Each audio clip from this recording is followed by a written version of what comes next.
በዚህ ቮካቡላሪ ለሰን አንድ ወሳኝ ቃል ላሳያችሁ።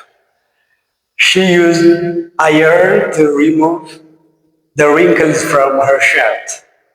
በዚህ አረፍተ ነገር ውስጥ ይህች ቃል ነች የምንፈልጋት ቃል። ይህች ቃል ስትነበብ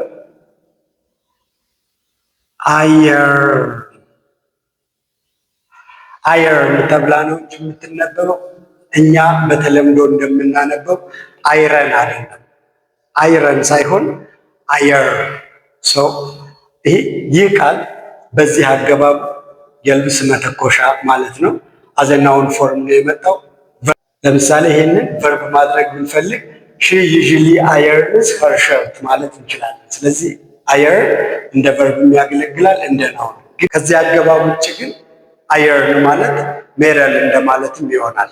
ባለፈው ቮካቡላሪ እንዴት መማር እንዳለብን ያሳየዋችሁ ቪዲዮ ላይ እንደነገርኳችሁ የእንግሊዝኛ አንድ ቃል አንድ ትርጉም ብቻ ስለሌለው እንደዚህ ለምሳሌ እዚህ ጋር አየር የልብስ መተኮሻ ሊሆን ይችላል። ኦር አየር ልብስ ራሱን መተኮስ ግስ ሆኖ ሊመጣ ይችላል። ሜረል ኤሌመንት ሆኖ ሊመጣ ይችላል። ስለዚህ አብዛኞቹ የእንግሊዝኛ ቃላት አንድ ቃል አንድ ትርጉም የለውም። ከዛ ደግሞ ፊደሉን እንደምናየው ላይነበብ ይችላል። ስለዚህ የሚነበብበት መንገድ እና የሚጻፍበት መንገድ ሁልጊዜ አንድ አይነት ስላልሆነ ከፊደሉ እኩል እንዴት እንደሚነበብ ድምፁን ደግሞ መማር በጣም ጠቃሚ ነው ማለት ነው። እንግሊዝኛን እንደዚህ በዝርዝርና በጥልቀት ስንማረው ነው ገብቶን የምንጠቀመው። ስለዚህ ይህን ከዚህ በኋላ አይረን ሳይሆን አየር እያልን ፕሮናውንስ ብናደርግ በትክክል ፕሮናውንስ አድርገነዋል ማለት ነው።